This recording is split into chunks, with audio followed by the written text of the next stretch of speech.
Theme horror.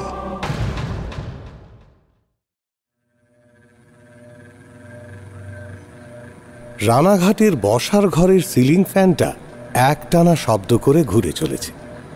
August মাস, তবুও বেশ গরম। বাইরে বৃষ্টি বন্ধ হয়েছে কিছুক্ষণ আগে। পাখার তলা থেকে সরে গেলেই ঘামে শরীর ভিজে যাচ্ছে।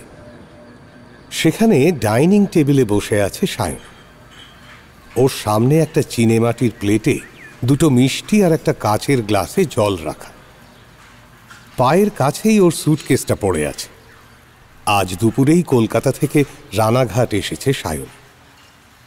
এখনো জামা কাপড়টাও বদলানো হয়। সায়নীর পিসি মৃন্ময়ী দেবী রান্নাঘরে কাজ করছেন। বসার ঘর থেকে সায়নী শুধু পিসির শাড়িটাই দু একবার দেখতে পেয়েছে। পিসি বোধহয় ইচ্ছে করেই ওর সাথে কোনো কথা বলছেন না। বেশ খানিক পর পিসি রান্নাঘর থেকে বেরোলেন, হাতে চায়ের কাপ। সেটা ঠক করে সায়নীর সামনে রেখে দিয়ে তিনি বললেন, ও চাকরি তোমায় নিতে হবে না, এখানে অনেক সাব ডিভিশন আছে। নদিয়া বড় জেলা, কৃষ্ণনগরে কেন গো? ওর কথা শুনে মনে হলো উনি বোধহয় বেশ কিছুদিন ধরে প্রস্তুতি নিয়েছেন এই এতগুলো কথা বলবেন বলে। সায়নী ধীর গতিতে চায়ের কাপে একটা চুমুক দিল। মনের ভাবনা চিন্তাগুলোকে একটু সাজিয়ে নিয়ে বলল, ওখানেই আমার চাকরি পিসি। তুমি তো এত কষ্ট করে আমায় পড়াশুনো করালে, পরীক্ষায় পাশ করলাম। আর জানোই তো ইন্টারভিউ রাউন্ড কতটা কঠিন হয়। এখন যেখানে পোস্টিং দেবে সেখানেই আমায় যেতে হবে। আর এ তো একদম বাড়ির কাছে। বাড়ি শব্দটায় মৃন্ময়ী একবার যেন চমকে উঠলেন। তার কাছে বাড়ি মানে বিপদ। তিনি দৃঢ় কণ্ঠে বললেন, এই, ওটা কোনো বাড়ি নয়। ওখানে তোমার বাবা মা মারা গেছেন, আর সেটা স্বাভাবিকভাবে যে ঘটেনি সে তো আমি জানি। লোকজন ওখানে। এই বলে তিনি তাড়াতাড়ি একবার তাঁর ঠাকুর ঘরের দিকে তাকালেন। সেখানে রাধা মাধবের মূর্তি। দুহাত একবার কপালে ঠেকিয়ে তারপর গলা নামিয়ে বললেন, রাধা মাধব, রাধা মাধব, রাধা মাধব। লোকে এখনো সে রাতটার কথা বলা বলি করে। এরকম সাবধানবাণী পিসি মাঝে মধ্যেই দেয়। সায়নীর এসব গা সাওয়া হয়ে গেছে। কিন্তু এই কথাগুলো ঠিক বাকি সতর্ক বার্তার মতো নয়। তবু সায়নী বলল, লোকে অনেক কথাই বলে পিসি, তার মানে কি সেটা সত্যি হয়ে যাচ্ছে? মৃন্ময়ী বললেন, সত্যি মিথ্যে জানি না, কিন্তু সে রাতে যা ঘটেছিল তা স্বাভাবিক নয় রে। মৃদু হাসল সায়নী, বলল, ধুর পিসি, এটা 2017, মানধাতার আমল নয়। ওসব ভূত প্রেত অলৌকিকে এখন আর কেউ বিশ্বাস করে না। মৃন্ময়ী দেবী কোনো উত্তর দিলেন, শুধু দুহাত কপালে ঠেকিয়ে বললেন, রাধা মাধব রক্ষা করো, রক্ষা করো, রক্ষা করো, রাধা মাধব, রাধা মাধব। তারপর তিনি চলে গেলেন রান্নাঘরে।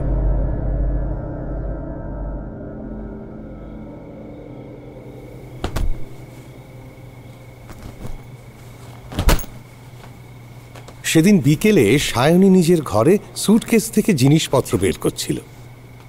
পিসির কথাগুলো তখনও ওর মনের মধ্যে ঘুরছে। ওর মনে পড়ে যাচ্ছিল ছোটবেলায় একবার কান পেতে ও বাবা মায়ের কথাবার্তা শোনার চেষ্টা করেছিল। মতিঝিল, মৃত্যুর জন্য তৈরি, এইরকম টুকরো কথাও শুনতে পেয়েছিল, কিন্তু কিছুই বুঝতে পারেনি। সায়নীর কপালে চিন্তার ভাঁজ আরো গভীর হল। সেদিন রাতে স্বপ্নটা আবার দেখল সায়নী, এই নিয়ে তৃতীয়বার। সে দেখল ঠিক সন্ধে নামার মুখে ও একটা মাঠের মাঝখানে দাঁড়িয়ে আছে।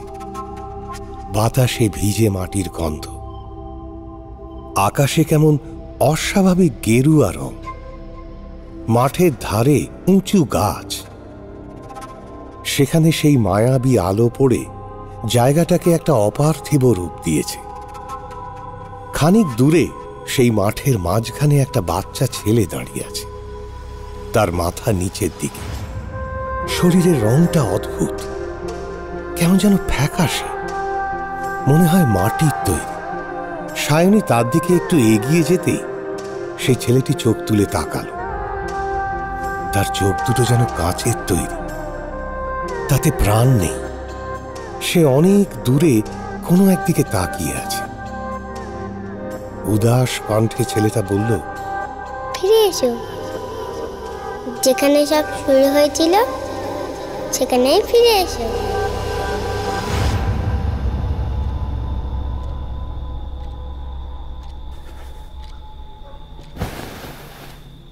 ঘুম ভেঙে সায়নী ধড়ফড় করে উঠে বসল।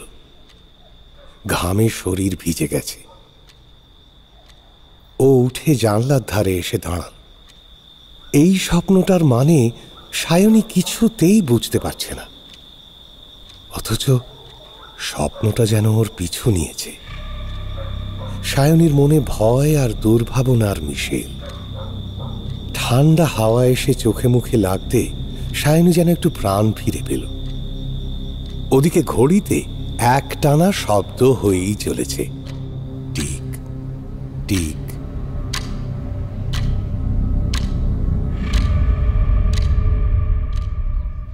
পরের দিন সকাল। টেবিলের ওপর সায়নীর অফিসিয়াল জয়নিং লেটারটা খোলা।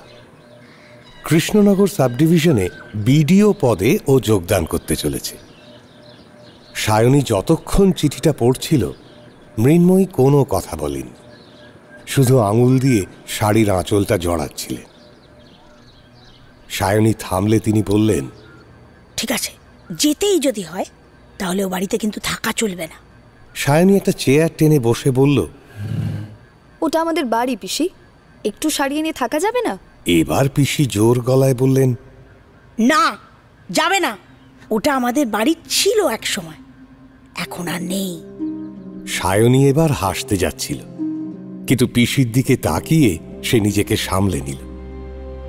পিসির চোখে মুখে হাসির লেশমাত্র নেই, বরং এক অজানা আশঙ্কা খেলা করছে। দুদিন পিসির কাছে কাটিয়ে তৃতীয় দিন সকালে একটা গাড়ি ভাড়া করল সায়নী। তাতে সুটকেস, ট্রলি ইত্যাদি চাপিয়ে কৃষ্ণনগরের দিকে বেরিয়ে পড়ল।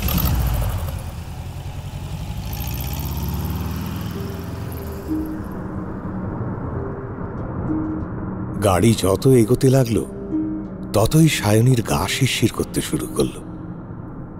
তার যখন 8 বছর বয়স, এক রাতে ওর বাবা মা দুজনে আশ্চর্যজনকভাবে খুন হয়েছিলেন। খুনি কোনো ধারালো অস্ত্র দিয়ে বাবার গলা কেটে দিয়েছিল আর মাকে বালিশ চাপা দিয়ে শ্বাসরোধ করে মেরেছিল। তারপর মৃন্ময়ী দেবী সায়নীকে নিজের কাছে নিয়ে যান। স্কুল শেষ করে সায়নী কলকাতায় চলে যায় পড়াশোনা করতে। কৃষ্ণনগর আর আসা হয়নি।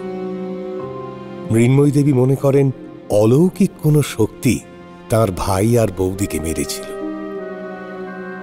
সায়নীর যদিও এসবে বিশ্বাস নেই, নির্ঘাত কোনো শত্রু ছিল বাবার, তারাই মেরেছিল।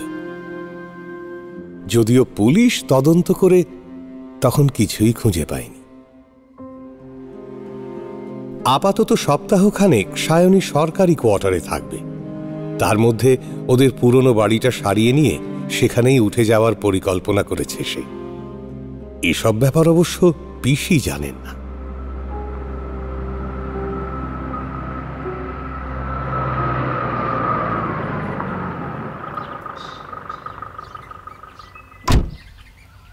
গাড়ি করে এসে সায়নী সোজা নামল ওর সরকারি কোয়ার্টারে। নীরেন বলে একটি ছেলে ওর জন্য অপেক্ষা করছিল। নীরেন নিজের পরিচয় দিল বিডিও অফিসের গাড়ির ড্রাইভার বলে। তারপর বলল, দিদি, স্যার আমায় পাঠালেন আপনাকে সব বুঝিয়ে দেওয়ার জন্য। আপাতত আপনার জন্য বাজার দোকান আমি করে রেখেছি, তবে রান্না বান্নার ব্যবস্থা আপনাকেই করতে হবে। অবশ্য যদি বলেন আমি লোক দেখে দিতে পারি। যদি আর কিছু টুকটাক দরকার হয় আমায় বলবেন, আমি করে দেব।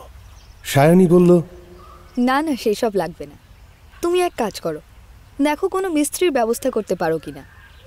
আসলে আমি তো এখানকারই মেয়ে, আমাদের কৃষ্ণনগরই একটা বাড়ি আছে, আমি সেখানে উঠে যাব।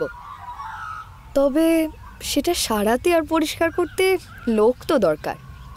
নীরেন একগাল হেসে বলল, হ্যাঁ, সে কি আপনিও এখানকার? তা আপনার বাড়িটা কোথায়? সায়নী উত্তর দিল, হ্যাঁ, ঘূর্ণিতে, ওই যে হালদারদের আমবাগানের পাশে মিত্র বাড়ি। শুনেই মুখ কালো হয়ে গেল নীরেনের। সে বলল, দিদি, ও বাড়িতে তো কেউ কাজ করতে রাজি হবে না। কেন? এবার নীরেন মাথা চুলকে উত্তর দিল, না, মানে আমি ঠিক জানি না। আচ্ছা, দেখছি। বলেই যেন তাড়াহুড়ো করে সেখান থেকে চলে গেল নীরেন। চাকরিতে প্রথম কয়েকদিন ভালোই কাটল সায়নী, কিন্তু একটা অদ্ভুত ব্যাপারও লক্ষ্য করল। সায়নী যে মিত্রবাড়ির মেয়ে, সেটা বললেই লোকজনের মুখের হাবভাব পাল্টে যায়। তারা আর ওর সঙ্গে কথা বলতে চায় না। নেহা তো বড় অফিসার বলে কেউ অভদ্রতা করে না। কয়েকদিন পর সায়নী বুঝতে পারল নীরেন মিস্ত্রি খুঁজে দিতে পারবে না, অথবা পারলেও কোনো একটা কারণে করবে না। অগত্যা একদিন অফিস শেষ করে ও একাই স্টেশন বাজারে গেল মিস্ত্রির খোঁজে। বাড়িটা সারানো প্রয়োজন। নিজের বাড়ি ছেড়ে কে সরকারি কোয়ার্টারে থাকতে চায়?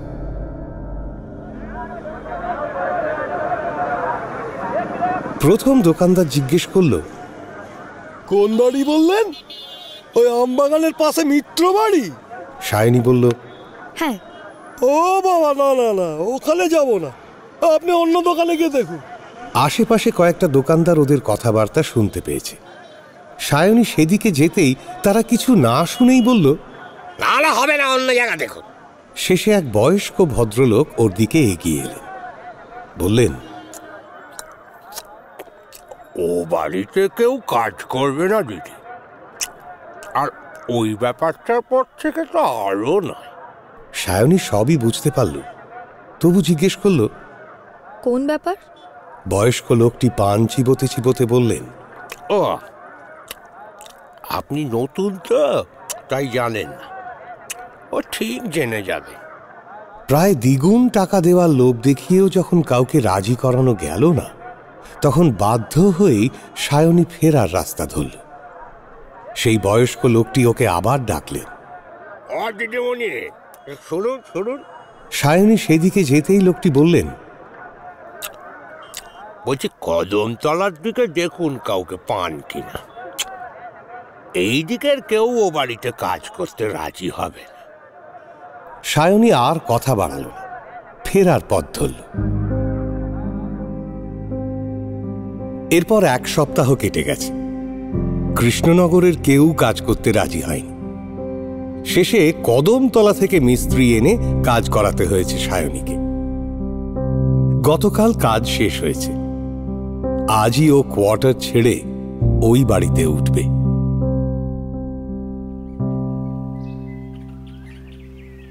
জিনিসপত্র নিয়ে বাড়ির সামনে এসে দাঁড়াতেই গলার কাছে একটা ব্যথা যেন দলা পাকিয়ে উঠল সায়নী। বাড়িটা একটা আধভাঙা রাস্তার একদম শেষে দাঁড়িয়ে আছে। কয়েকদিন আগেও এই রাস্তাটায় জঙ্গল হয়েছিল। সব ঝোপঝাড় আগাছা পরিষ্কার করা হয়েছে, যদিও বাড়িতে এখনো রং করা হয়নি।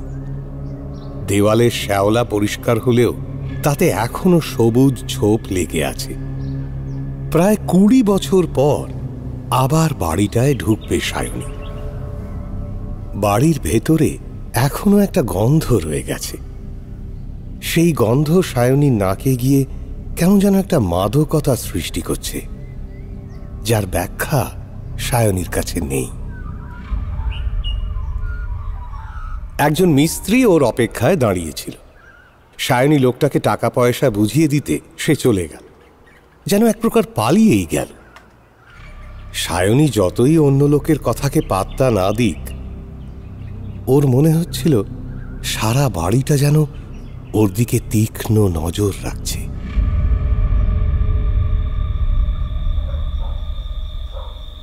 সেদিন রাতে বাবা মায়ের ঘরের বিছানায় শুয়েছিল সায়নী। দূরে কোথায় একটা পেঁচা ডেকে উঠল।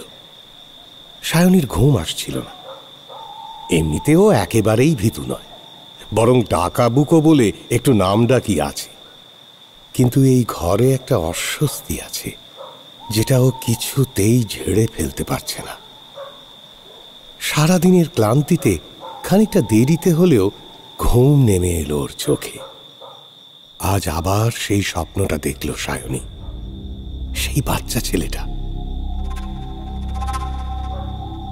ছেলেটার মুখটাও স্পষ্ট দেখতে পাচ্ছি সায়নী। সে করুণ দৃষ্টিতে তাকিয়ে আছে ওর দিকে।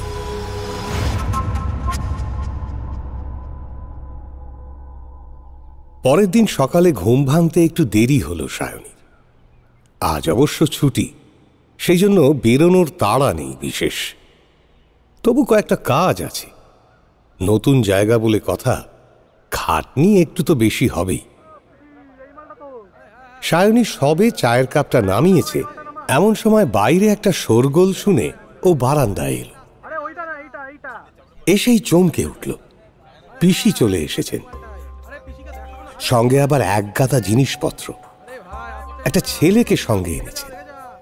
সেই ছেলেটি সব জিনিসপত্র ঘরে ঢোকাতে সাহায্য করল।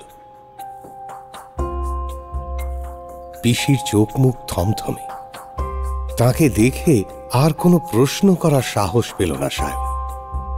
সব গুছিয়ে ছেলেটি চলে গেলে পিসি প্রথমেই ধূপ টুপ জ্বালিয়ে কি সব বিড়বিড় করে মন্ত্র পড়তে শুরু করলেন। তাঁর একটা ব্যাগ থেকে বেরোলো রাধা মাধবের মূর্তি। বাড়িরই একটি ঘরে খানিকটা জায়গা করে সেখানে রাধা মাধবের মূর্তিটি স্থাপন করলেন পিসি। সমস্ত কাজ শেষ হলে তিনি সায়নীকে বললেন, উফ, যা চালাও তুমি! কতবার বারণ করেছিলাম এখানে থাকার কথা ভাববে না। উফ, ভাগ্যিস আমার রাধা মাধব আছেন। আমায় স্বপ্নে দেখা দিয়ে বললেন মেয়েটার খুব বিপদ, তাই তো আমি চলে এলাম। ঠিকই ধরেছি, এ বাড়িতে থাকলে বিপদ তো হবেই। আমিও এখন এখানে এসে পড়লাম। আমি তো না হয় বুড়ি, মূর্খ, তোমার বাবা কিন্তু। কথাটা শেষ করলেন না পিসি। সায়নী জিজ্ঞেস করল, আমার বাবা কি?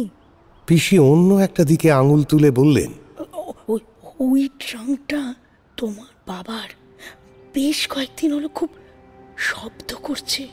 সায়নী অবাক হয়ে বলল, শব্দ করছে? একটা ট্রাঙ্ক খুলবো? পিসি বললেন, হ্যাঁ খুলো। রাধা মাধব রক্ষা করো। ট্রাঙ্কের ডালাটা খুলতে চাইছিল না। শেষে চাপ দিয়ে সেটা কোনো মতে খুলল সায়নী। তার ভেতরে ভালো করে পাট করা জামা কাপড়, একটা লাল ধুতি, একদম নিচে লাল কাপড়ে মোড়া কিছু একটা, সেটা আবার সুতো দিয়ে বাঁধা। জিনিসটা সাবধানে হাতে তুলে সায়নী সুতোটা খুলে ফেলল। ওর কোলের ওপর ধপ করে যেটা পড়ল সেটা একটা লেদারের ডায়েরি। পাতাগুলো বেশিরভাগই হলুদ হয়ে গেছে। সেগুলো এক এক করে উল্টে দেখতে গিয়ে অবাক হয়ে গেল সায়নী। বাংলা ভাষায় বেশিরভাগ কথা লেখা, অনেকগুলো ডায়াগ্রামও করা আছে। সায়নীর বাবা স্কুলে ইংরেজি পড়াতেন বটে, কিন্তু এত তার নোটসের খাতা বলে মনে হচ্ছে না। এসবের মানে কি? সবটা দেখে মৃন্ময়ী বললেন, তোমার বাবা আমাদের সকলের থেকে কিছু একটা লুকোচ্ছিল। সেই সব বোধহয় আবার বাড়ি ফিরে আসছে। কি জানি বাবা, কি যে আছে কপালে। খাতাটা হাতে ধরা অবস্থাতে সায়নী যেন হঠাৎ শুনতে পেল ওর নাম ধরে একটা বাচ্চা ছেলে ডাকছে। সায়নী, সায়নী। ওর গাটা শিরশির করে উঠল।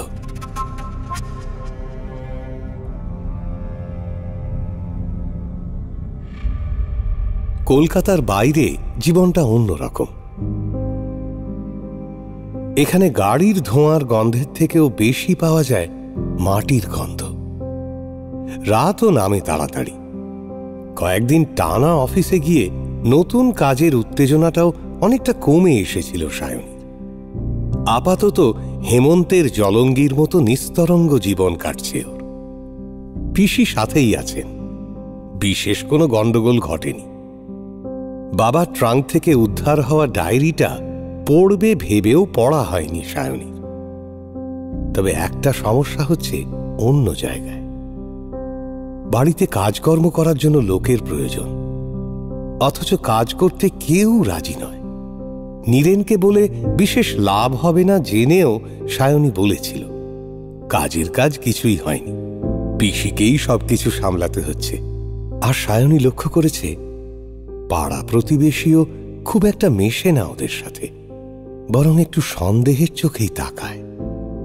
নতুন অফিস, সায়নীর উত্তেজনা থিতু হয়ে এলেও কাজ কিন্তু কমেনি, বরং বেড়েই চলেছে। মাঝে মধ্যেই পঞ্চায়েত অফিসে যাওয়া, লোকাল নেতা বা অন্যান্য সরকারি কর্মচারীদের সঙ্গে মিটিং, আশেপাশের গ্রামগুলোর অনেক ঝামেলা ঝক্কিও পোহাতে হয় সায়নীকে। ওর প্রায় নিঃশ্বাস ফেলারই সময় নেই। একদিন একটা কাজে স্থানীয় একটা স্কুলে যেতে হলো সায়নীকে। এই স্কুলেই একসময় শিক্ষকতা করতেন সায়নীর বাবা দীপঙ্কর মিত্র। স্কুলের স্টাফ রুমে ওর সঙ্গে দেখা হলো শিবনাথের। শিবনাথ ওর চেয়ে বছর ৩-৪ বড় হবে হয়তো। লম্বা, শ্যামলা রং, মুখে সবসময় একটা মিষ্টি হাসি লেগে আছে। তবে দৃষ্টি অত্যন্ত তীক্ষ্ণ, কারোর দিকে তাকালে একবারে তার ভেতর অবধি পড়ে নিতে পারে। শিবনাথ সায়নীর সঙ্গে এমনভাবে কথা বলা শুরু করলো যেন ওকে অনেক দিন চেনে। আপনি সায়নী মিত্র, তাই না? দীপঙ্কর মিত্র মেয়ে। সায়নী ভুরু কুচকে জিজ্ঞেস করল, হ্যাঁ। আপনি আমার বাবাকে চেনেন? শিবনাথ মুচকি হেসে উত্তর দিল, চিনি মানে ওই আর কি, এই স্কুলেই তো পড়াতেন। ছোটবেলায় কয়েকবার গেছিলাম আপনাদের বাড়ি, খুব সুন্দর করে ইংরেজির পড়া বুঝিয়ে দিতেন। আমি আসলে শখে মূর্তি বানাই, বলরাম কাকার কাছে শিখি। বলরাম কাকা চেনেন তো? হ্যাঁ, তো আমি ওনার কাছে কাজ শিখি, তো উনি কয়েকবার আপনার বাবার কথা বলেছিলেন। সায়নী শুধু মাথা নেড়ে বলল, ও আচ্ছা আচ্ছা। সেদিন আর কথা বেশি দূর এগোয়নি। সায়নীর রোজকার জীবনে এরপর মাঝে মধ্যেই শিবনাথের সঙ্গে ওর দেখা হতে লাগল। সায়নী অবশ্য ব্যাপারটাকে বিশেষ পাত্তা দেয়নি। একদিন ব্লক অফিস থেকে বেরিয়েই সায়নী দেখল সামনের একটি মিষ্টির দোকানে শিবনাথ বসে আছে। পড়ন্ত রোদের ঝলক যেন ওর চোখেও খেলা করছে। সায়নীকে দেখতে পেয়েই শিবনাথ ডাকল, ভিডিও ম্যাম, আপনি একা একাই ঘুরে বেড়াচ্ছেন? আরে কৃষ্ণনগরের মানুষ অতিথিকে খুবই আদর যত্ন করে। যদিও আপনি ঠিক অতিথি নন, কিন্তু তবু আজ আসুন, কৃষ্ণনগরের বিখ্যাত মিষ্টি খাওয়াই আপনাকে, আসুন। সায়নী বলল, আজ সময় নেই, আরেকদিন হবে না হয়। বলেই নিজের কাজে পা বাড়াল। কিন্তু গাড়ি করে একটু এগোতেই বিভ্রাট। গাড়ির টায়ার পাংচার। এদিকে সায়নীর হাতে বিশেষ সময় নেই, তাকে দ্রুত পৌঁছতে হবে। শিবনাথ পুরোটা দেখে এগিয়ে এসে বলল, আমি আমার বাইকে করে আপনাকে পৌঁছে দেবো, চলুন। মোবাইলে একবার সময়টা দেখে নিল সায়নী। আজকের মিটিংটা মিস করা যাবে না। ডিএম নিজে ওকে ফোন করে যেতে বলেছেন। ভাবনা চিন্তা ঝেড়ে ফেলে বাইকে উঠে বসল সায়নী।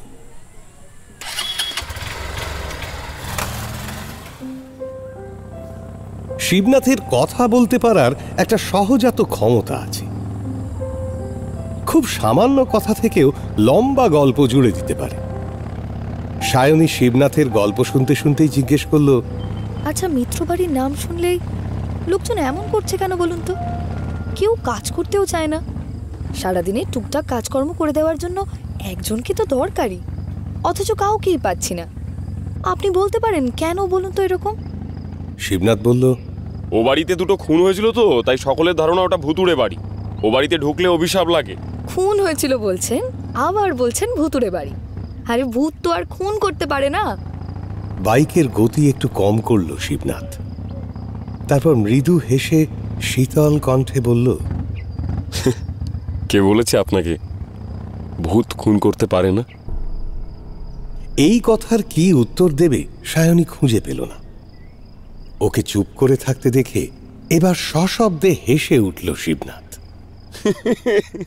আরে আপনি ভুলে যাচ্ছেন, এদেশের লোক লৌকিকের চেয়ে অলৌকিকে বেশি বিশ্বাস করে। এ তল্লাটে সবাই মনে করে ও বাড়ি নাকি অভিশপ্ত, ওখানে যে যাবে তারই সর্বনাশ হবে। আরে আমি আছি কি করে? যদি ভূত থাকতো আমায় ধরতো না? শিবনাথ হেসে বলল, সে আর আপনি সাধারণ মানুষকে বোঝাবেন কি করে? আচ্ছা আমি দেখছি, অন্য কোথাও থেকে যদি কেউ কাজ করতে রাজি হয় আপনাকে জানাবো আমি।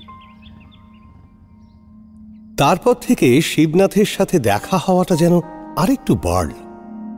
সায়নীর এমনিতে মন্দ লাগে না লোকটাকে, গল্প করা ছাড়া শিবনাথের অন্য কোনো অভিসন্ধি ও কখনোই খুঁজে পায়নি। এমনকি ওর কখনো মনে হয়নি লোকটা উড়ে এসে জুড়ে বসেছে।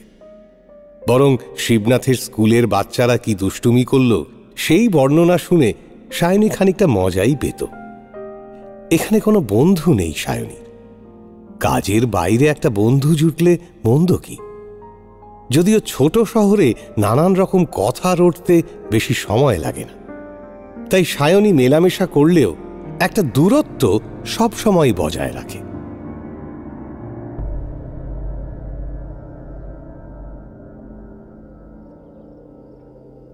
একদিন একটা কাজ থেকে ফেরার সময় সায়নী দাঁড়িয়ে সূর্যাস্ত দেখছিল। দিনের এই সময়টা খুব ভালো লাগে তার।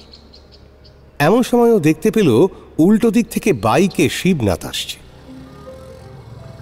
ওকে দেখে শিবনাথ দাঁড়িয়ে পড়ল, বলল, আপনি যতই সরকারি চাকরি করুন, আপনার মধ্যে একটা শিল্পসত্তা আমি বেশ দেখতে পাই। বলেছিলাম না স্কাল্পটিং করা আমার একটা হবি। কাল আমার সঙ্গে বলরাম কাকার ওখানে যাবেন? ওর থেকে আমি অনেক কিছু শিখেছি। আপনার বাবাকেও চিনতেন তো কাকা? আপনার কথা জিজ্ঞেস করছিলেন। প্রস্তাবটা মন্দ লাগেনি সায়নী। সে বলল, আচ্ছা, কাল যদি কাজ তাড়াতাড়ি শেষ হয় আপনাকে জানাচ্ছি। সেদিন বাড়ি এসে খেতে বসে সায়নী পিসিকে বলল, পিসি, কাল এখানে একজনের বাড়ি যাব, বলরাম পাল, মৃৎশিল্পী হিসেবে নাকি খুব নাম ডাক। পিসি ওকে ডাল দিচ্ছিলেন, ঠকাস করে হাতাটা নামিয়ে রেখে বললেন, আমার কথা তো কিছুই শুনবে না, কিন্তু কিন্তু সাবধান বলে দিচ্ছে, কিন্তু সাবধান। কেন পিসি? পিসি বললেন, তোমার বাবার খুব ভালো বন্ধু ছিল এই বলরাম। ওকে আমার ঠিক ভালো লাগে না। ওর সাথে মেশার পরেই তোমার বাবা কেমন যেন একটা পাল্টে গেল। পিসি চুপ করে গেলেন। সায়নী বুঝল আর কথা বাড়িয়ে লাভ নেই। ঠিকই বলেছে শিবনাথ, এদেশের লোক লৌকিকের চেয়ে অলৌকিকেই বেশি বিশ্বাস করে। পিসিমার বারণ শুনে বলরামের সঙ্গে দেখা করার ইচ্ছেটা আরো বেড়ে গেল সায়নী। হয়তো লোকটা জানে কারা ওর বাবা মাকে খুন করেছিল। ভাত মাখতে মাখতে মনে মনে প্রতিজ্ঞা করে সায়নী, যদি বলরামের থেকে জানতে পারে কে কে ছিল ওর বাবা মায়ের খুনের পেছনে, তাহলে সব কটাকে ধরেও জেলে পুরবে। এখন ওর কাছে সেই ক্ষমতা আছে।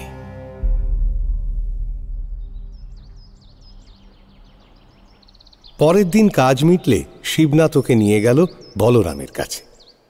দরমার বেড়া দিয়ে ঘেরা একটা জায়গা, তারপর অনেকটা অংশ জুড়ে বাঁশ পুঁতে তার উপর খড়ের ছাউনি করা। সেই ছাউনির মধ্যে সারি সারি ছোট বড় মূর্তি, সেগুলোর বেশিরভাগই বানানো হয়ে গেছে। মূর্তিগুলো পেরিয়ে একটা বড় দরজা দিয়ে ঢুকলেই আসল কারখানা। ভেতরে সোঁদা একটা গন্ধ, একপাশে একটা জায়গা থেকে ধোঁয়া বেরোচ্ছে। সায়নী বুঝতে পারল ধুনো দেওয়া হয়েছে। ভেতরে এক সারি দুর্গা প্রতিমা গড়ে রাখা আছে, সেগুলোর গায়ে তখনও রং লাগেনি।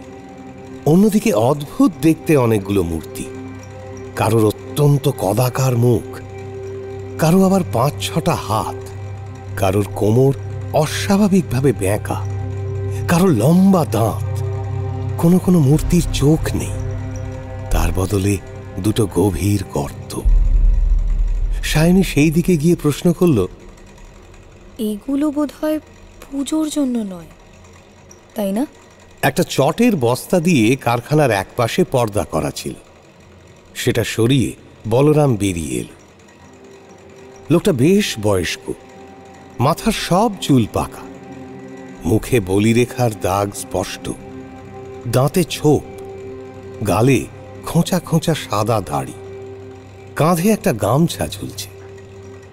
শিবনাথ হেসে বলল, বলরাম কাকার অনেক যাকে বলে স্পেশাল অর্ডারও থাকে, আপনি ঘুরে দেখুন না, ভালো লাগবে। বলরাম ওকে দেখাতে শুরু করল কিভাবে বাঁশের কাঠামো বানিয়ে তার উপর মাটির প্রলেপ দেওয়া হয়। বলরামের থেকে যেন শিবনাথের উৎসাহ বেশি। ঘুরতে ঘুরতেই সায়নী প্রশ্ন করল, আচ্ছা বলরাম কাকা, আপনি নাকি আমার বাবাকে চিনতেন? বলরাম যেন এক মুহূর্তের জন্য বিচলিত হল, তারপরে নিজেকে সামলে নিয়ে বলল, চিন্তা মানে ওই আর কি, খুব যে বন্ধুত্ব ছিল তা নয়। তোমার বাবা তো অন্য রাস্তায় হাঁটা দিয়েছিলেন, সব রাস্তার শেষ দেখা উচিত নয়। এমন সময় একটা মূর্তির দিকে চোখ পড়তে সায়নীর ভেতরে একটা মোচড় দিয়ে উঠল। একটা কৃষ্ণ মূর্তি, তার চোখ দুটো ভীষণ জীবন্ত। এতক্ষণ যেন সায়নীর গতিবিধির ওপর নজর রাখছিল মূর্তিটা। সায়নীর মনে হলো এই মূর্তিটাও যেন কোথায় দেখেছে, কিন্তু কিছুতেই মনে পড়ছে না। ওটার দিকে ভালো করে তাকিয়ে বুঝতে পারল মূর্তিটার গালে একটা দাগ, রং উঠে গেছে কি। সায়নী কিছু না ভেবেই সেদিকে হাত বাড়াল, আর সঙ্গে সঙ্গে বলরাম হাঁ হাঁ করে উঠল, কি করছো কি? ওটায় হাত দিও না। সায়নী তাড়াতাড়ি নিজেকে সামলে নিল। মনে মনেও খুবই লজ্জা পেয়েছে, মাথায় যে কি কাজ করছিল কে জানে। বলরাম শিবনাথের দিকে তাকিয়ে বলল, এবার আমি কাজে বসবো। সায়নী স্পষ্ট বুঝতে পারল বলরাম এবার ওদের যেতে বলছে। সায়নী আর কথা না বাড়িয়ে কারখানা ছেড়ে বেরিয়ে এল। সেদিন রাতে সায়নী আবারও একই স্বপ্ন দেখেছিল। একটা বাচ্চা ছেলে বলছে, আমার সাথে দেখা করবে না সায়নী? আসবে না আমার কাছে? সায়নী কিছু একটা বলতেই যাচ্ছিল, এমন সময় একটা ঘড় ঘড় আওয়াজে ওর ঘুমটা ভেঙে গেল। চোখ খুলে ও প্রথমটায় বুঝতে পারছিল না কিসের আওয়াজ। দরজার দিকে তাকিয়ে দেখল দরজা যেমন বন্ধ ছিল তেমনই আছে। আজ খানিক বৃষ্টি হয়েছে, জানলা বন্ধ করেই শুয়েছিল সায়নী, সেটাও তো সেরকম বন্ধই রয়েছে। এমন সময় আবার আওয়াজটা পেয়ে ধড়ফড় করে উঠে বসল সে। আওয়াজটা আসছে ঘরের ভেতর থেকে। সায়নী ফোনের টর্চটা জ্বালিয়ে এদিক ওদিক ঘোরালো। এ কি, ট্রাঙ্কটা কি নড়েছে? যেখানে ছিল সেখানে নেই বলে মনে হচ্ছে। সায়নী তাড়াতাড়ি নেমে ঘরের আলো জ্বাল। ট্রাঙ্কের ভেতরে সব জিনিস তো ও বের করে নিয়েছে, তবে কি ইঁদুর? সায়নী খুব সাবধানে ট্রাঙ্কের ঢাকনাটা টেনে খুলে ফেলল।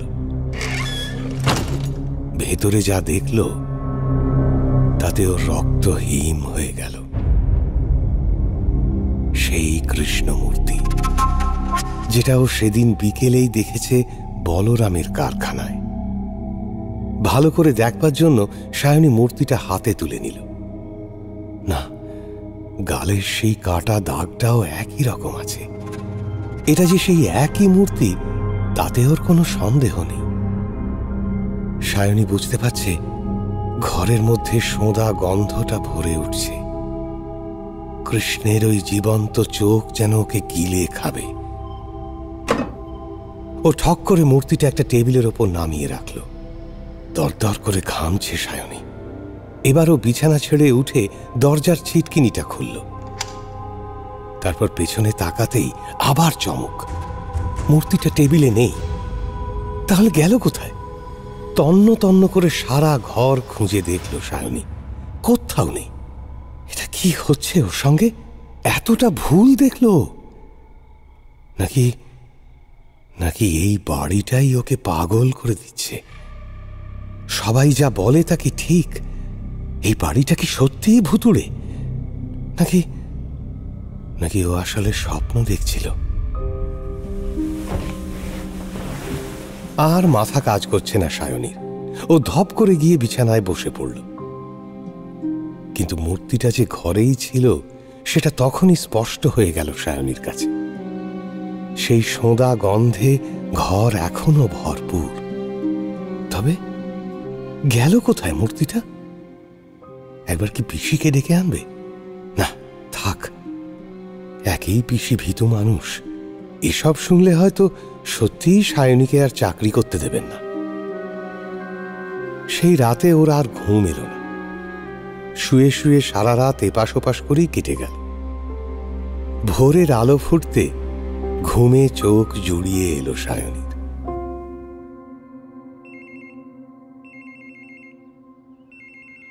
সকালে সায়নীর ঘুম ভাঙল ফোনের আওয়াজে। কোনো মতে চোখ খুলে ফোনের দিকে তাকিয়ে ও চমকে উঠল। অনেকটা দেরি হয়ে গেছে। নীরেন গাড়ি নিয়ে ওর জন্য অপেক্ষা করছে। তাড়াতাড়ি তৈরি হয়ে গাড়িতে এসে বসল সায়নী। অফিসের একটু আগেই রাস্তার কাছে একটা জটলা দেখে সায়নী নীরেনকে জিজ্ঞেস করল, এখানে কিছু হয়েছে নীরেন? নীরেনের অত উৎসাহ ছিল। সে বলল, জানি না ম্যাডাম, তবে পুলিশ টুলিশ এসেছে দেখলাম। সায়নী গাড়িটা দাঁড় করাতে বলে সেখানেই নাম।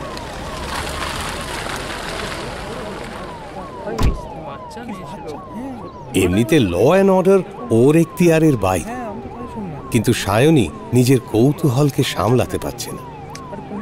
জায়গাটায় পৌঁছে সায়নী বুঝতে পারল ব্যাপার গুরুতর। পুলিশ এমনিতে পুরো জায়গাটাই ঘিরে রেখেছে। সায়নী দেখতে পেল লোকাল থানার এসআই অরিন্দম সেন একটু দূরেই দাঁড়িয়ে রয়েছে। এই অরিন্দম সেন কয়েকদিন আগে পঞ্চায়েতের একটি পারমিশনের জন্য খুবই হেল্প করেছিল। সায়নী সেই দিকে এগিয়ে গেল, জিজ্ঞেস করল, কি হয়েছে বলুন তো? মিস্টার সেন উত্তর দিলেন, আর বলবেন না ম্যাডাম, একটা 16 বছরের মেয়ে মার্ডার হয়েছে। লোকাল মেয়ে, কি বেশ নাম, মুন্নি। মার্ডার? কে করেছে? কোনো খোঁজ পেলেন? কিছুই বুঝতে পারছি না ম্যাডাম। প্রাইমারিলি শরীরেও কোনো ক্ষত পাইনি, দেখে তো মনে হয় প্লেন হার্ট অ্যাটাক। কিন্তু মাত্র 16 বছর বয়সে হার্ট অ্যাটাকই বা হবে কেন? বাড়ির লোক বলছে হার্টের কোনো প্রবলেমও ছিল না। মিস্টিরিয়াস, সেই জন্যই মার্ডার বললাম আর কি। সায়নী জিজ্ঞেস করল, অন্য কোনো অ্যাসল্ট?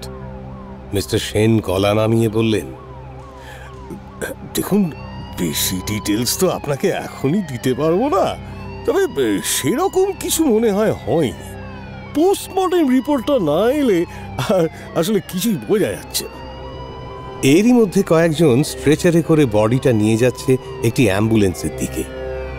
সারা শরীর সাদা চাদরে ঢাকা। শুধু পাশ থেকে একটা হাত দেখতে পেল সায়নী। সেই হাতে লেগে রয়েছে মাটি।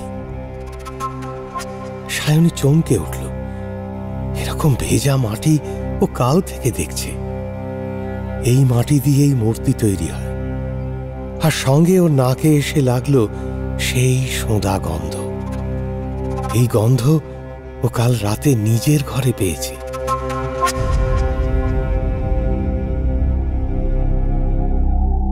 সেদিন কাজে কিছুতেই মন বসছিল না সায়নী। গত রাতের ঘটনা আর আজ সকালে এই মেয়েটির মৃত্যু, এগুলোর মধ্যে কি কোনো সম্পর্ক আছে? সত্যিই কি ভৌতিক কিছু ঘটে যাচ্ছে ওর অজান্তে?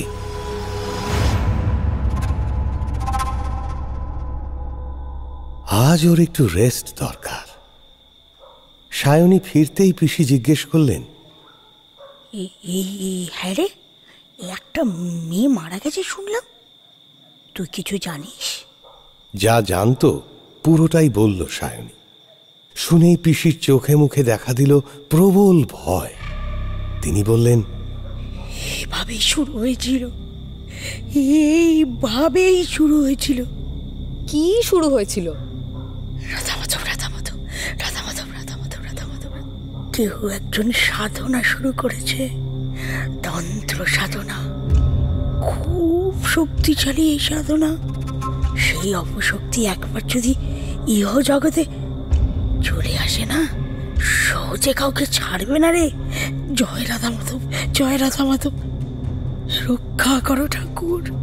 সায়নী বলতে যাচ্ছিল এইসব কুসংস্কারে বিশ্বাস না করতে, কিন্তু বলতে গিয়েও পারল না। ওর মনেও বাসা বেঁধেছে ভয়। পিসির কথায় কি সত্যি এই বলরাম পাল লোকটা কি তন্ত্র করে? ওর কাছে যাওয়ার পর থেকেই সব অদ্ভুত ঘটনাগুলো ঘটছে। শিবনাথকে কি একবার জিজ্ঞেস করলে ভালো হয়, নাকি ও আমায় পাগল ভাববে?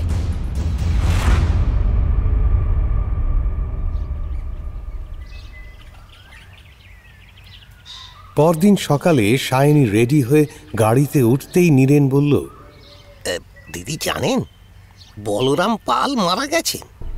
আপনি গেছিলেন না ওর বাড়ি?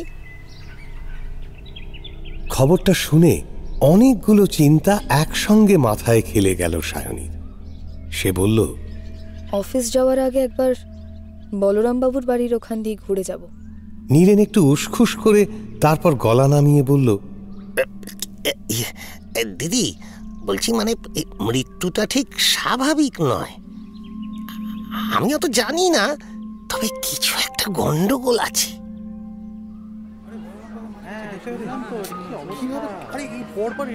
বলরাম পালের বাড়ি একটা সরু গলির ভেতরে। গাড়ি থেকে নেমে সেই গলিতে ঢুকতেই সায়নী দেখল অনেক লোকের জটলা। এখানে একটা ঘটনা ঘটলে সেই খবর রটতে বেশি সময় লাগে না। অনেক মহিলারাও এসেছে মাথায় ঘোমটা দিয়ে। সায়নীকে দেখে তারা রাস্তা ছেড়ে দিল। বলরামের বাড়ির সামনেটায় রীতিমতো ভিড় জমে গেছে। সায়নী সেই সব ঠেলে বাড়ির উঠোনে ঢুকতেই দেখতে পেল মিস্টার সেনকে। আরে ম্যাডাম, আপনি এখানেও? সায়নী বলল, না, আসলে বলরাম কাকা আমার পূর্ব পরিচিত, আমার বাবার বন্ধু ছিলেন। খবরটা শুনে আর থাকতে পারলাম না, তাই চলে এলাম। খুবই আনফর্চুনেট ম্যাডাম। এইরকম একজন মানুষ সারা পৃথিবীতে কত পুরস্কার পেয়েছেন, কৃষ্ণনগরের গর্ব, তিনি যে এইভাবে চলে যাবেন। সায়নী বলল, কিছুই বুঝতে পারছি না, কিভাবে যে চলে গেলেন। ও, আপনি জানেন না? আসুন, আমার সঙ্গে আসুন। এই বলে সায়নীকে উঠোনের ধারেই একটা ছোট ঘরে নিয়ে গেল। সেখানে তখনও পড়ে আছে বলরামের দেহ। চাপ চাপ রক্ত জমে রয়েছে চারপাশে। তার বাঁ হাতের কবজির কাছে গভীর ক্ষত, সেখান দিয়ে রক্ত বেরিয়েই মৃত্যু হয়েছে বলরামের। আর ডান হাতে বলরাম ধরে আছে একটা ছেনি। সায়নী চমকে উঠে জিজ্ঞেস করল, সুইসাইড? মিস্টার সেন মাথা নেড়ে হ্যাঁ বললেন। সায়নী একটু হকচকিয়ে গেল, বলল, কেন, মানে বাড়ির লোকজন কি বলছে, কি ঘটেছিল, আর আর ডান হাতে ছেনি কেন? মিস্টার সেন বললেন, কি জানি, ওই ছেনি দিয়েই বোধহয় উনি কবজি কেটেছেন। কবজির ক্ষতটা দেখে তো তাই মনে হচ্ছে। হালকা ব্লেড চালালে এত ডিপ হতো না। তো দেখি রিপোর্ট কি বলে। নিজের হাতেই কেউ ছেনি দিয়ে মেরে এতটা গভীর ক্ষত করতে পারে? আমার ঠিক ব্যাপারটা হজম হচ্ছে না। দেখুন আপনারা কি পান। ইয়ে ম্যাডাম, আপনি বাইরে কিছু বলবেন না, কিন্তু আপনাকে আমি চিনি আর বাবার বন্ধু বললেন তাই এত কথা বললাম। অনগোয়িং ইনভেস্টিগেশন নিয়ে তো বাইরে কথা বলা যায় না। সায়নী ওকে আশ্বাস দিয়ে রাস্তায় বেরিয়ে। লোকজনের জটলা আরো বেড়েছে। অনেক গাল গল্প যে এর মধ্যে বেশ ছড়িয়ে পড়েছে, সেটাও সায়নী টের পেল। ও সরু গলি পেরিয়ে বড় রাস্তায় এসে দাঁড়াল। এমন সময় দেখতে পেল শিবনাথ উল্টো দিক থেকে হন্তদন্ত হয়ে হেঁটে আসছে। তার মুখ শুকনো, কপালে গভীর চিন্তার ভাঁজ। সায়নীকে দেখতে পেয়ে শিবনাথ বলল, আপনিও এলেন? আমি তো ভোরবেলা স্কুলে গেছি, খবরটা শুনে হেড স্যারকে বলে হাফ ডে নিয়ে এলাম। কি অলক্ষণে ব্যাপার বলুন তো, এমন কেউ করে? ওর ব্যবহারে কি শেষ কয়েকদিনে অস্বাভাবিক কিছু লক্ষ্য করেছেন? না মানে উনি তো একটু পাগলাটে ছিলেন। পরশু আপনি চলে যাওয়ার পর হঠাৎ বললেন কয়েকদিন উনি একাই কাজ করবেন, আমি যেন এখন একেবারেই না যাই আর কোনো জিনিসপত্রে হাত না দিই। আমি ভাবলাম শিল্পী মানুষ, কিছু একটা বানাবেন বলে সময় চাইছেন। কি করে বুঝবো যে এরকম কাণ্ড বাঁধিয়ে বসবে? সায়নী আর কিছু বলল না, অফিস যাওয়ার জন্য গাড়িতে উঠে বসল। শিবনাথ ও বলরামের বাড়ির দিকে হাঁটা দিল। গাড়ি করে কিছুদূর এগোতেই সায়নী দেখল বলরামের মূর্তি তৈরির কারখানা। তার দরজাটা হাট করে খোলা। সায়নীর কি মনে হলো কে জানে, সে নীরেনকে বলল গাড়ি দাঁড় করাতে। কি যেন একটা অমোঘ টান অনুভব করছে ও এই কারখানাটার প্রতি। ধীর পায়ে সেদিকে হাঁটা দিল সায়ন। একটু এগোতেই সেই অতি পরিচিত সোঁদা গন্ধটা এসে লাগলো ওর নাকে। ও ভেতরে পা রাখল। অর্ধেক তৈরি হয়ে যাওয়া মূর্তিগুলো বড় কালো ছায়ার মতো দাঁড়িয়ে আছে। এখন আলোটা জ্বলছে না। বাইরে থেকে যেটুকু সূর্যের আলো আসছে তাতে একটা অদ্ভুত আলো আঁধারির পরিবেশ তৈরি হয়েছে। অতি সাবধানে পা ফেলে এগোতে লাগলো সায়নী।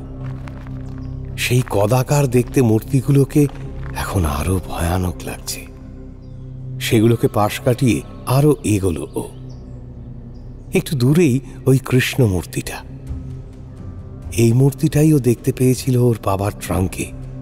অবিকল সেটাই এখন এখানে রাখা। কোথা থেকে যেন অল্প আলো এসে পড়েছে মূর্তিটার উপর। কৃষ্ণের মুখের প্রত্যেকটা ভাঁজ যেন স্পষ্ট বোঝা যাচ্ছে। তিনি যেন বিরক্ত। চারিদিকের নিস্তব্ধতা যেন চেপে বসছিল সায়নীর ওপর। এমন সময় পেছন থেকে সায়নী শুনতে পেল একটা বাচ্চার গলা। সায়নী চমকে ফিরে তাকালো।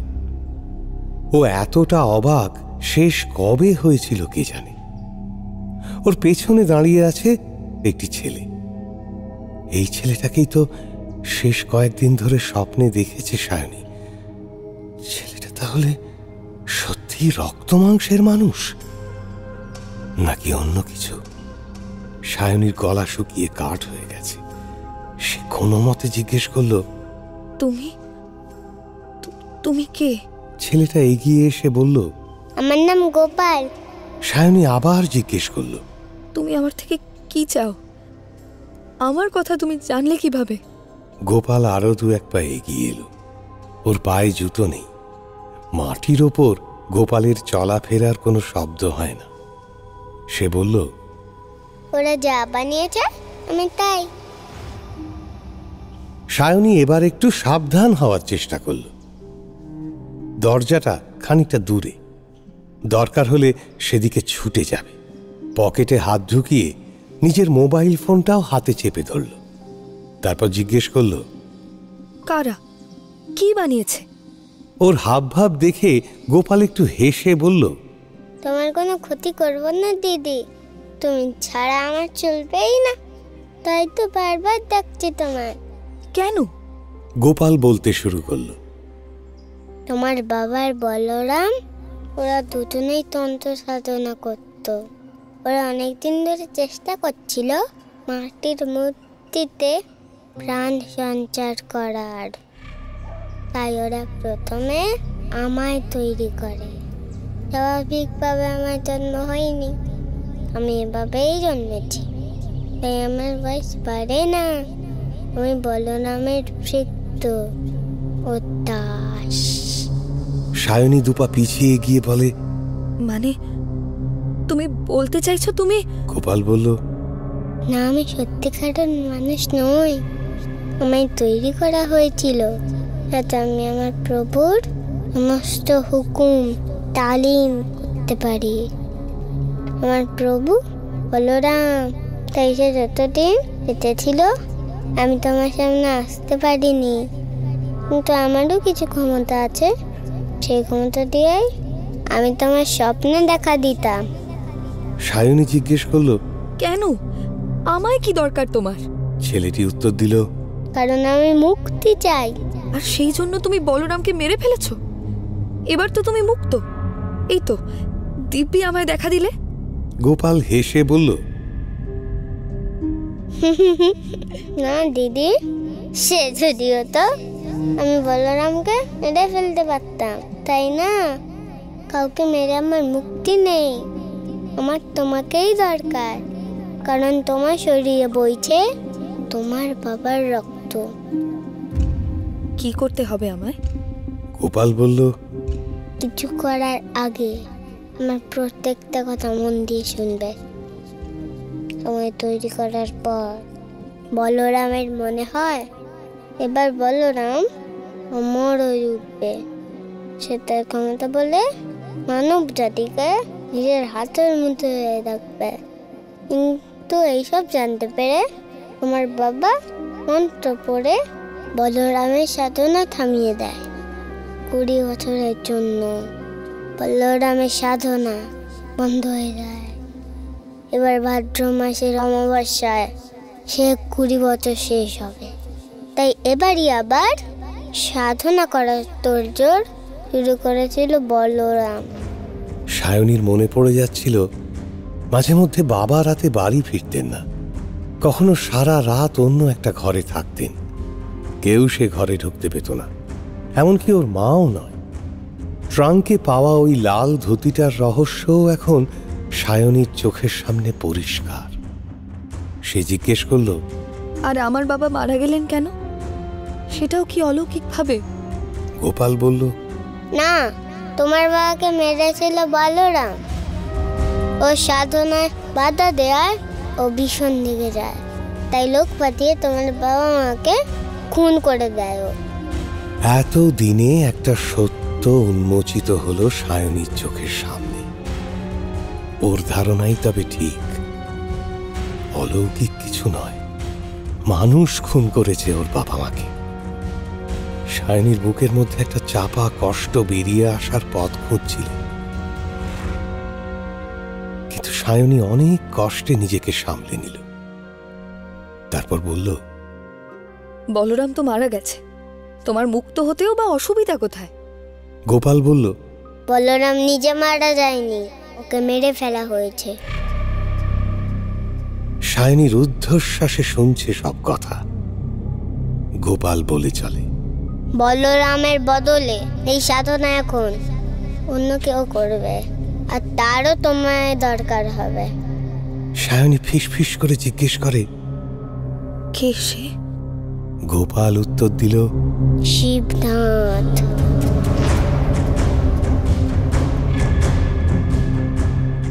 নামটা শুনেই বুকের মধ্যে যেন হাতুড়ির ঘা পড়ল সায়নীর। ওর মনে পড়ে গেল শিবনাথের উৎসুক দুটো চোখ, আর বারবার ওর বাবার কথা জিজ্ঞেস করা। গোপাল এবার আরেকটু এগিয়ে এলো, তারপর বলল, শিবনাথ বলরামকে মেরেছে নিজে সর্বশক্তিমান হয়ে যাওয়ার জন্য। এছাড়াও সাধনা করতে ওর একজন সাধুকে রক্ত দরকার ছিল, এটা বলরামের শরীর থেকে ও সংগ্রহ করেছে। সায়নীর চোখের সামনে অনেক কিছু পরিষ্কার হয়ে যাচ্ছে। ওর মধ্যে একটা চাপা উত্তেজনা কাজ করছে। সায়নী জিজ্ঞেস করল, আচ্ছা, আমার বাড়িতে বাবার ট্রাঙ্কে আমি কৃষ্ণমূর্তি দেখতে পেলাম কেন? গোপাল বলল, ও কিছু নয়, বলরাম তোমায় দেখে একটু চিন্তিত হয়ে পড়েছিল, তাই যোগ বলে তোমায় ভয় দেখাচ্ছিল। ওটাই শিবনাথের কোনো হাত নেই, কিন্তু মনে রেখো আজ রাতেই অমাবস্যা, ও সাধনায় বসবে। সায়নী কাঁপা কাঁপা গলায় বলল, আর ও যদি সফল হয়? গোপাল প্রথমে উত্তর দিল না, একটু পরে বলল, তাহলে আর কেউ শিবনাথকে আটকাতে পারবে না। তাই তার আগেই আমাদের শিবনাথের সাধনা ভেঙে দিতে হবে, সে যেভাবেই হোক। সায়নীর মনে তবুও খানিকটা অবিশ্বাস খেলা করছিল, তার সঙ্গে মিশেছিল ভয়। সেটা বুঝতে পেরে গোপাল বলল, আমার কথা তোমার বিশ্বাস হচ্ছে না নিশ্চয়। তুমি এক কাজ করো, আমি জানি তোমার বাবার একটা খাতা ছিল, সেখানে তিনি সব লিখে রাখতেন। সেটা এখন তুমি পেয়েছো, সেটা পড়ো, তাহলেই বুঝতে পারবে আমি ঠিক না ভুল। আর মাঝরাতে অপেক্ষায় থেকো, আমি ডাকবো। মনে রেখো, আজই সুযোগ শিবনাথকে আটকানোর। এই কথা বলে গোপাল যেন কোথায় হঠাৎ মিলিয়ে গেল। সায়নী চকিতে এদিক ওদিক তাকালো, না, কোথাও গোপাল নেই। ও হন্তদন্ত হয়ে সেখান থেকে বেরিয়ে গেল। আজ বাকি দিনটা ছুটি নিয়ে ও সোজা বাড়ি যাবে, পড়ে দেখবে ওর বাবার সেই লেদারের ডায়েরি। সায়নী বাড়ি পৌঁছানোর পর আকাশ ভেঙে বৃষ্টি নামল। সোজা নিজের ঘরে গিয়ে দরজা বন্ধ করে সেই লেদারের ডায়েরিটা খুলে বসেছে। প্রথম দিকের কয়েকটা পাতায় সেরকম কিছুই নেই। ফসল ভালো রাখার উপায়, বৃষ্টি কখন কম কখন বেশি হবে ইত্যাদি লেখা। তারপরের কয়েকটা পাতায় হিজিবিজি করে দু একটা ছড়া লেখা। আরো কয়েকটা পাতা উল্টাতেই সায়নীর চোখ একটা জায়গায় আটকে গেল। আর ঠিক তখনই একটা বিকট বাজ পড়ার সঙ্গে সঙ্গে কারেন্ট চলে গেল। সায়নী তাড়াতাড়ি উঠে গিয়ে একটা হ্যারিকেন জ্বালিয়ে এনে বসল। সেখানে লেখা আছে এক অস্বাভাবিক সাধনা প্রক্রিয়ার বর্ণনা। মূর্তিতে কিভাবে প্রাণ সঞ্চার করা সম্ভব। মাটি থেকে তৈরি সেই মানুষ হবে সৃষ্টিকর্তার দাস। অমাবস্যার রাতে বসতে হবে সাধনায়, বলতে হবে মন্ত্র। সায়নী কাঁপা হাতে পাতা উল্টায়। এক জায়গায় লেখা, আজ তবে আমরা সফল হলাম। ছেলেটি তৈরি হল। বলরাম ওর নাম রেখেছে গোপাল। যেহেতু ও বলরামেরই সাধনার ফল, তাই গোপালকে সারা জীবন বলরামের দাস হয়েই থাকতে হবে। এ আমার একেবারেই পছন্দ নয়। কি যে ভুল করেছি এই সাধনার পদ্ধতি বলরামকে শিখিয়ে। এর পরের পাতায় লেখা, বলরাম নিজেকে সর্বশক্তিমান মনে করছে। ও সারা বিশ্বকে নিজের হাতের মুঠোয় আনতে চায়, তাই কঠিন সাধনা শুরু করেছে। ও সফল হলে ভীষণ বিপদ। সায়নী আরো পড়তে লাগলো। এই তো একটা জায়গায় লেখা আছে, সাধনার জন্য দরকার এক সাধকের রক্ত। তবে সে রক্তে আর কিছু মিশলে তা হয়ে উঠবে অপবিত্র। তখন সাধনার ভীষণ ক্ষতি। এছাড়াও প্রয়োজন এক ষোড়শী অবিবাহিত বালিকার বলিদান। সেই বলিদান হবে সাধনার 3 দিন আগে। এইটা পড়েই সায়নীর মনে পড়ে গেল মুন্নির কথা। 2 দিন আগে যার মৃতদেহ পাওয়া গিয়েছিল, তারও তো হয়েছিল হার্ট অ্যাটাক। সায়নী ভেবেই শিউরে উঠল। সবই মিলে যাচ্ছে। এর পরের দিকের বাক্যগুলো কেমন অসংলগ্ন। হাতের লেখাও ঠিক নেই। একটা জায়গায় লেখা, না না, এ আমি হতে দিতে পারি না। এর জন্য অনেক মাসুল গুনতে হবে। এ ছেলের আত্মা এর নিজের নয়। আর এ ছেলে এখন বলরামকে মানে, কিন্তু বলরাম চলে যাওয়ার পর আর একটা জায়গায় লেখা, এ আটকানোর একটা উপায় আমি পেয়েছি। এ সাধনা সম্পূর্ণ না হলে বলরাম কিছুই করতে পারবে না, কিন্তু তার জন্যে যদি আমায় চরম বলিদান দিতে হয় তবে তাই দেব। তার পরের অংশ সায়নী কিছুই বুঝতে পারল না। ওর বাবা বোধহয় এত চাপে কিছুটা মানসিক ভারসাম্য হারিয়ে ফেলেছিলেন। দু এক লাইন করে কি সব ব্যর্থ কবিতা লেখার চেষ্টা করেছেন। তার মানে উদ্ধার করা সায়নীর পক্ষে এখন সম্ভব নয়। সে ডায়েরিটা বন্ধ করে রাখল।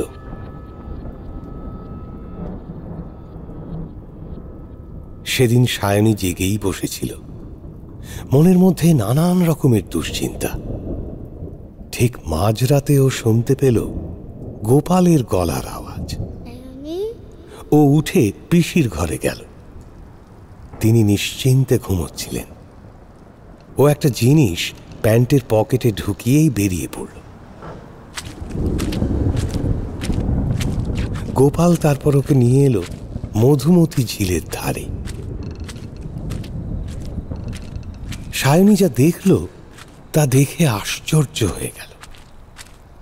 পুকুরের ধারে বিরাট বড় আগুন তৈরি করে তার পাশে বসে আর কেউ নয়, শিবনাথ। শিবনাথের গায়ে রক্তবস্ত্র, মাথায় টিকা, তার সামনে ছাই দিয়ে তৈরি 10 হাত সম্বলিত একটা বর্গক্ষেত্র। ওরা দুজনে শিবনাথের পেছন দিকে একটা ঝোপের আড়াল থেকে সবকিছু দেখতে লাগলো। শিবনাথ চোখ বন্ধ করে মন্ত্রোচ্চারণ করছে। সেই দিকে দেখিয়ে গোপাল বলল, ওই লোকটা, ও আমার নিজের দাস বানিয়ে রাখবে। তুমি আমার বাঁচাবে তো দিদি? সায়নী কোনো উত্তর দিল না। শিবনাথ এবার চোখ বন্ধ করে কয়েকবার প্রদক্ষিণ করল যজ্ঞের আগুন।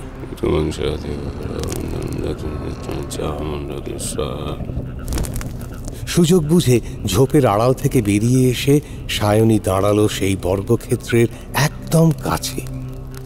ঠিক বর্গক্ষেত্রের মাঝখানে রাখা একটা পাত্র, তাতে কালচে একটা তরল। সায়নী বুঝল ওটাই বলরামের রক্ত। দ্রুত সায়নী একটা কাজ সেরে ফেলল।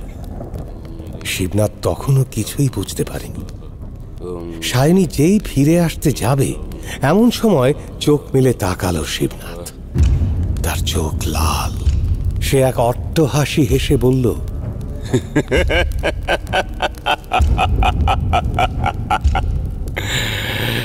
সায়নী, তুমি আজ এখানে কিভাবে এলে? তবে এসেছো ভালোই হয়েছে, আর তোমাকে ফিরে যেতে দেব না। আজ আমি হয়ে উঠব মহাশক্তিধর, অজয়, অমর, অক্ষয়, আর ওই গোপালও থাকবে আমার নিয়ন্ত্রণে। ভেবেছিলাম ওকে দিয়েই কাছে টানবো তোমাকে, তুমি হবে আমার সাধন সঙ্গিনী। অথচ তুমি নিজে সেই ধরা দিলে।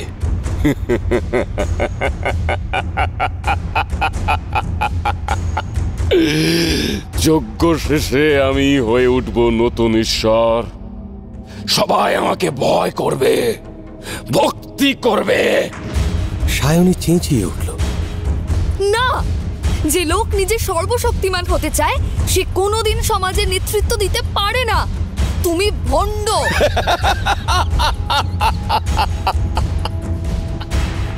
বেশ, তবে আমি তাই। কিন্তু তোমার বাবা তবে কি সায়নী? তিনিও তো ওই একই জিনিস চেয়েছিলেন। না, তুমি ভুল জানো।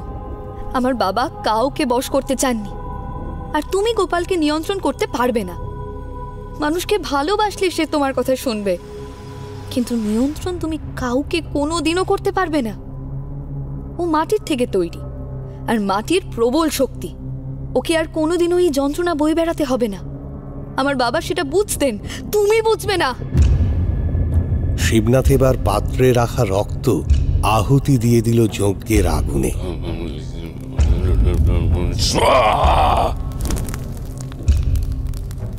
সায়নী তাকালো গোপালের দিকে। গোপালের চোখের কোল বেয়ে নেমে এসেছে এক ফোঁটা জল। কিন্তু আশ্চর্যের ব্যাপার, শিবনাথ যেমনটা ভেবেছিল সেরকম কিছুই হয়নি।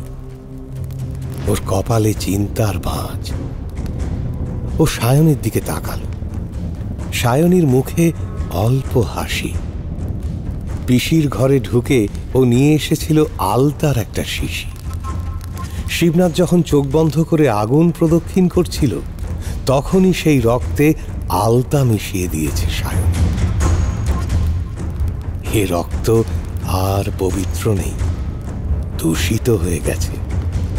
সায়নীর মুখ দেখে শিবনাথ বুঝতে পারল রক্তে কিছু একটা গন্ডগোল আছে। ও সেই মাটির পাত্রটা ছুঁড়ে ফেলে দিয়ে রাগে গড়গড় করে উঠল। তারপর বলল,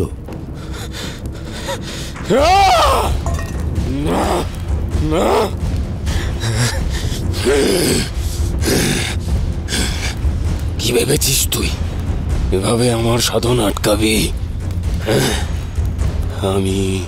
আমি তাহলে তোরই রক্ত নেব। ওরে ওরে ওরে পাষণ্ড, তুই ভুলে গেছিস তোর বাবাও সাধক ছিল। তোর শরীরে তো তারই রক্ত বইছে। হতে পারে সে রক্তের জোর কম, কিন্তু আমার সাধনার জোর প্রবল। এই বলে কাছে এসে সায়নীর হাত চেপে ধরল শিবনাথ। সায়নী যন্ত্রণায় চিৎকার করে উঠল।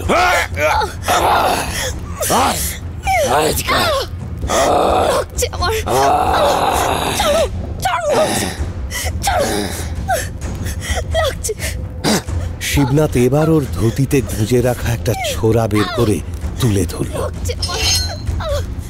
তার উপর আগুনের ঝলকানিতে সেটা লক লক করছে। এমন সময় প্রবল শব্দে একটা বাজ পড়ল আর হুড়মুড়িয়ে নামলো বৃষ্টি। সঙ্গে সঙ্গে যজ্ঞের অগ্নিশিখা আরো জোরে বাতাসে কেঁপে উঠেই নিভে গেল। শিবনাথ এবার তাকালো সেই দিকে। সায়নীকে ছেড়ে দিয়ে সেই দিকে ছুটে গেল। আর ঠিক তখনই ক্ষিপ্র বাঘিনীর মতো শিবনাথের পেছন থেকে ওর ওপর ঝাঁপিয়ে পড়ল সায়নী।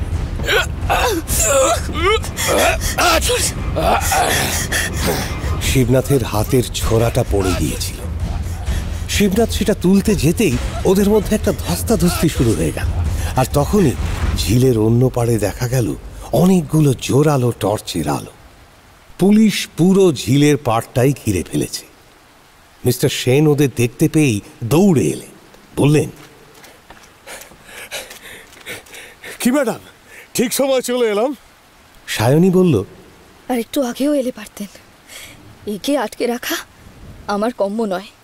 পুলিশ এসে হাত কড়া পরিয়ে দিল শিবনাথের হাতে।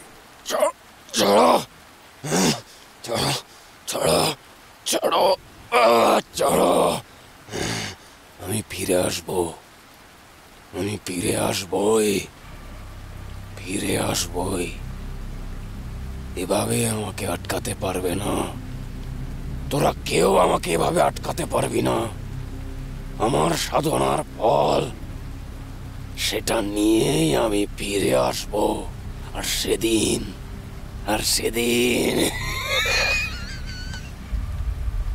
ওরা সবাই যখন ফেরার পথ ধরেছে, পেছন থেকে সায়নী শুনতে পেল, ধন্যবাদ দিদি, এবার আমি মুক্ত।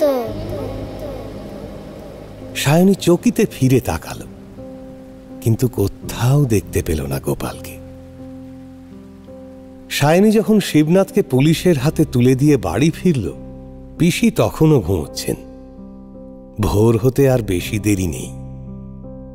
সায়নী একবার ঠাকুর ঘরে ঢুকে রাধা মাধবের মূর্তির সামনে একটা প্রণাম করল। তারপর মাথা তুলে সায়নী দেখল কৃষ্ণের হাতের বাঁশিটা একদিকে হেলে পড়েছে। সায়নী সেটা ঠিক করে দিল। আর একটাই কাজ বাকি আছে। এই সাধনার পদ্ধতি এখন সে ছাড়া আর কেউ জানে না। চিরকালের জন্য এই সাধনা আদৌ বন্ধ হয়েছে কিনা কে জানে, কিন্তু আর কেউ কোনো দিন যাতে এই সাধনার নামে নরহত্যা না করতে পারে সেটা নিশ্চিত করাই ওর দায়িত্ব। সায়নী বাগানে গিয়ে একটা জায়গায় আগুন ধরালো, তারপর বাবার ডায়েরিটা ফেলে দিল তার মধ্যে। আকাশের দিকে মুখ তুলে তাকিয়ে সায়নী দেখল পূর্ব দিকে ভোর হচ্ছে।